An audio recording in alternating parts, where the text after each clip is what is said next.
फिर रिमेंबर तीसरा अध्याय समाप्त हुआ था पिछली बार, है ना, कर्म योग। 18 अध्याय में से 1/6 हो गया। तो आज चौथा अध्याय प्रारंभ करते हैं। इसके हर अध्याय के अंत में योग आता है, आप जानते हैं। इसका नाम है ज्ञान कर्म संन्यास योग। थोड़ी सी भूमिका नाम की और अध्याय में इसमें क्या सुनेंगे। इसमें वो सबसे प्रसिद्ध है जो बी आर चोपड़ा के महाभारत में कहा था, यदा यदा हि धर्मस्य ग्लानिर्भवति भारत, जहाँ पे भगवान ने कहा कि जब जब धर्म की हानि होने लगती, नीचे बैठने लग जाता है, बुराइयाँ बढ़ने लग जाती है, अच्छाई दबाई जाती है, इतनी दुर्बल हो जाती है अच्छाई अच्छापना की बिल्कुल अपने दम पे उठ ना पाए ना। अभी जैसे रावण के समय हुआ था, तो कंस के समय हुआ था, हो सकता है अब भी हो सकता है, होगा, तब उसके बाद अवतार होता है ना। यदा यदा हि धर्मस्य, धर्म मतलब इंटेग्रिटी, जो योग्य है, बराबर है, जो सब जानते हैं। जो अधर्मी लोग होते हैं वो अंदर में जानते हैं कि बराबर क्या है, लेकिन वो उल्टा करते हैं उसका जानबूझ के, है ना। अब ये महाभारत में श्लोक आता है, धृतराष्ट्र इवन उसके बेटे ने दुर्योधन ने भी कह दिया था, जानामि धर्मम न च मे प्रवृत्ति, जानामि अधर्मम न च मे निवृत्ति। संस्कृत में मैं जानता, मेरे को पट्टी मत पढ़ाओ, धर्म क्या है अधर्म क्या है सब समझता हूँ मैं। वो भी तो गुरु के द्रोणाचार्य से वो भी सीख के आता, उतना ही उसको भी सीखा, उतनी अकल भी थी उसको, थोड़ी ज़्यादा थी है ना। वो ओवर ड्राइव में वर्क कर रहा था उसकी अकल। तो कहता है मैं धर्म जानता हूँ लेकिन मेरे को उसमें रुचि नहीं है, I don't care for it, I don't like उसमें जो बताया प्रिंसिपल, ऐसा रहना चाहिए वैसा रहना चाहिए। उसके उल्टा अधर्म है ये भी मैं जानता हूँ, लेकिन I like that, I want that, तो जाओ अभी निकल जाओ आगे करके। तो इसलिए ऐसे जब होता है, मतलब इंटेग्रिटी छोड़ दी, अपना जो मूल स्वभाव जो है, जो डिज़ाइन है जो है, उसको छोड़ के दूसरा कुछ। इसके पहले के अध्याय में हमने सुना कर्मयोग में पिछली बार, स्वधर्मे निधनम श्रेय परधर्म भयावा, कि जो अपना नॉर्मल जैसा रखा है, जहाँ बनाया है, जो है उसमें शांत रहना, कंटेंट रहना, समाधान रहना इज़ सुपेरियर टू भागते रहना, ये चाहिए वो चाहिए, उनके पास ऐसा इनके पास ऐसा है, क्योंकि उसमें हमेशा इनसिक्योरिटी लगी रहती है। देखो राष्ट्रपति बन जाते हैं फिर भी डर लगा है, पंतप्रधान बन गए फिर भी डर लगा है, सेना अधिकारी, सेना के प्रमुख बन गए फिर भी डर लगा है कि ऐसा तो नहीं चाहिए, युद्ध न हो जाए, युद्ध हो जाए तो हम हार न हो जाए, जीत न हो जाए, कांस्टेंट इतने बड़े बड़े हो गए, है ना। लेकिन वो भय रहित स्थिति नहीं हुई, भयभीत है, भय रहित नहीं है, क्योंकि जो बराबर है उसके उल्टा कर रहे हैं, और जो बराबर है वो करते हैं जो जानते हैं, तो उसमें डर नहीं होता, बिंदास रहते हैं ना। हम लोग जब पता है कि हम स्पीडिंग नहीं कर रहे थे, वो पुल ओवर किया तो हम कॉन्फिडेंटली कहते ना, I was not speeding, I know, तो आई डिड स्टॉप।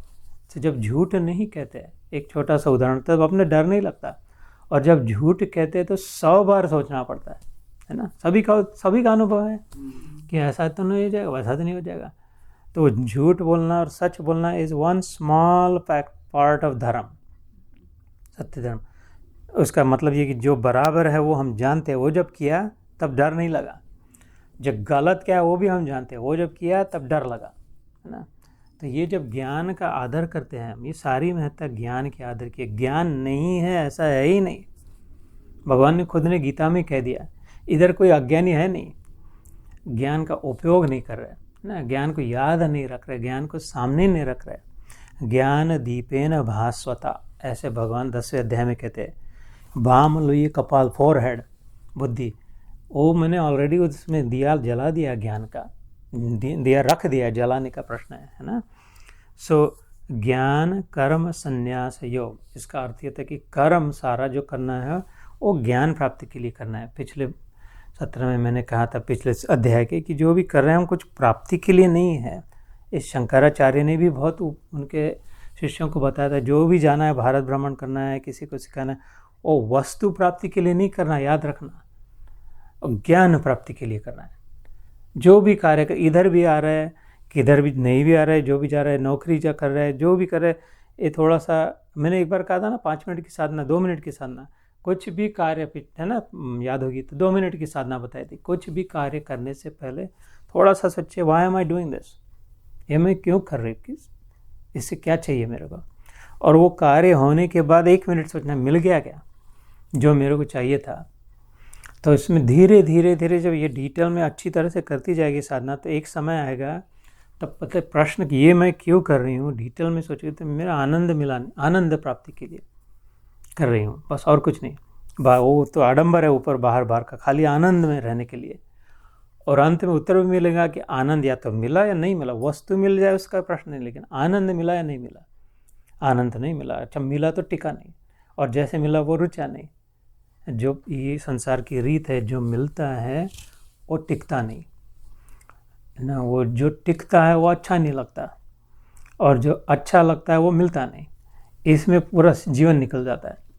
कौन सा भी जॉब हो, कुछ भी रिश्तेदार हो, जो भी जैसे भी, जो मिलता है वो टिकता नहीं, जो टिकता है वो भाता नहीं, और जो भाता है वो मिलता प्राप्त नहीं होता। इसलिए ये प्रश्न का उत्तर कि फिर आगे पता चलेगा इतना क्यों मैं आनंद के पीछे भागती हूँ। और फिर अंदर जाएंगे तो बोले आनंद तो मैं खुद हूँ, मेरे को तो कुछ चाहिए नहीं, कुछ ज़रूरत नहीं है। अब कहते एक टोस्ट खा के हो जाता है ना आनंद में। वो तो शरीर के लिए है, अपने लिए नहीं, शरीर को पिलाने के लिए। तो ऐसे ये जो कर्म खाली doing work not just for the sake of doing, वो तो बैल भी कर लेते हैं, गधे को भी बांध देते तो वो उठा के ले जाता है ईंटें, और उसको पता नहीं ये इतनी सारी इमारत बांध रही है, ये बड़ी बिल्डिंग बांध दिया, और उसकी सारी एक एक ईंट मैंने ढोके लाई है। ये गधे को पता नहीं है कि मेरे को बिठाना चाहिए श्राइन पे मुख्य, मेरे को ना जाके ये गधे के कारण पूरी बंदी है। वो फिर से चल पड़ा, कुछ कचरा दिखा उसमें लेट जाता है, रोज का रोज जन्म भर काम किया और कुछ उसका उपयोग नहीं हुआ। सो ऐसा न हो जीवन, इसलिए ज्ञान को भगवान ने कर्म के सामने रखा कि जन्म से आए, मनुष्य जन्म में आए, इतना काम किया, बच्चे बनाए, उधर से इधर आ गए, ये जॉब किया, थक गए, और अंत में आनंद नहीं मिला, कुछ हाथ में नहीं है, मर गए। ऐसा न हो, फिर वो गधे में और हम में ज़्यादा अंतर नहीं है। बिल्डिंग बांधी, उसको पता ही नहीं क्या है बिल्डिंग है, किसके लिए, इसमें कौन आता है, क्यों जाते हैं अंदर में, फिर से कचरा देगा, फिर से कचरे में लेट गया। ऐसा हमारा न हो कि इतना सारा बनाया और फिर से कचरा मन में आया और फिर से लेट गए। इसलिए जो भी कर्म कर रहे हैं उसमें से ज्ञान की सीख ज़रूर लेना चाहिए। यज्ञ जिसे कहते हैं, वो कर्म जिससे ज्ञान की प्राप्ति हो। पिछली बार बताया था मैंने, यज्ञयाचरत कर्म समग्रम प्रविलीयते, तीसरे अध्याय में श्लोक हो गया हमारा कि ऐसा कर्म जिससे जो भी वहाँ उपस्थित हो, बैठे हो, चारों ओर, सबको कुछ ना कुछ सीखने को मिले। मतलब ज्ञान वाचक है, ज्ञान। तो सारा कर्म यज्ञ कर्म हो सकता है अगर हम इस दृष्टि से करें कि इससे सीखने क्या मिल रहा है। यज्ञ का अगर सोचे तो जल जाता है ना, और यज्ञ में नीचे राख रह जाती है, और राख को अपने माथे लगाते हैं, उसके बारे में पता ही नहीं क्या चल रहा है। ऐसे ही भगवान ने गीता में इसी अध्याय में कहा, अभी चौथे अध्याय में, कि तेरे सारे कर्म जल जाएंगे। सर्व कर्म च अखिलम पार्थ ज्ञानेन परिसमाप्यते।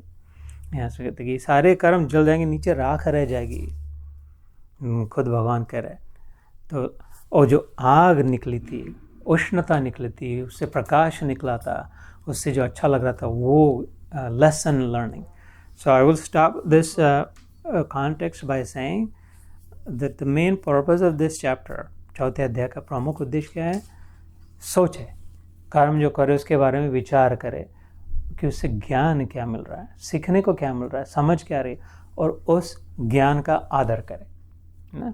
उसके बाद की जो है ज्ञान योग, उस ज्ञान का अगर आदर हो तो फिर भगवान से योग हो जाए, ज्ञान कर्म संन्यास योग, है ना, समझ गए। तो अभी